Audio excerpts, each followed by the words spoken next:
జగన్మాత లేనిదెక్కడ? జగత్తునంతటినీ ఆవహించి ఉన్న అమ్మ ఎంతో శాంతిమంతురాలు. తనను కొలిచే వారి పట్ల ఎంతో ప్రేమ కురిపించే కరుణామయి, చల్లని చూపుల తల్లి ఆ దుర్గమ్మ. అక్షరమాల చేతబూని జ్ఞానాన్ని విశ్వవ్యాప్తం చేసిన అమ్మకు ఎన్ని నీరాజనాలు పలకాలి, ఎన్ని పూజలు సమర్పించాలి? అమ్మవారి జన్మ నక్షత్రం మూలా నక్షత్రం. అందుకే అమ్మవారు శాంతస్వరూపిణిగా దర్శనమిస్తారు. ఆశ్వయుజ శుద్ధ సప్తమి అయిన 7వ రోజున విజయవాడ దుర్గమ్మ సరస్వతీదేవిగా దర్శనమిస్తుంది. మూలా నక్షత్రంలో అమ్మవారి దర్శనం ఎంతో శుభకరం. తెలుపు రంగు చీరలో శాంతి కాముకంగా కనిపిస్తుంది అమ్మ.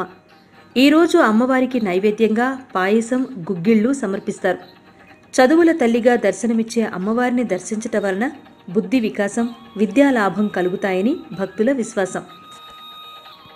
ఇక శ్రీశైలం భ్రమరాంబ కాళరాత్రి అవతారంలో దర్శనమిస్తుంది. నల్లని మేని ఛాయతో, విరబూసుకున్న కేశాలతో, 4 భుజాలతో గార్ధబ వాహనంపై దర్శనమిస్తుంది. ఆకుపచ్చని వస్త్రాలను ధరించి దుష్టుల భయంకరిగా ఉన్న నల్లని రూపంలోని అమ్మవారిని దర్శిస్తే పాపాలు, గ్రహ శాపాలు అన్నీ తొలగిపోతాయి.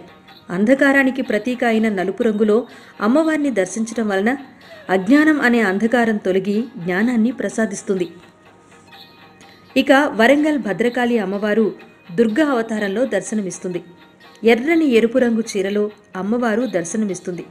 శత్రువుల పీడనం నుంచి విముక్తినిచ్చి విజయం సిద్ధించేలా చేస్తుంది ఈ రూపంలో అమ్మవారి దర్శనం. ప్రకృతిని కాపాడే మాతగా కూడా ఈ అమ్మవారిని పూజిస్తారు. 8వ రోజు అలంకారాలు, నైవేద్యాల గురించి మరో వీడియోలో తెలుసుకుందాం. చూస్తూనే ఉండండి ఆది టీవీ.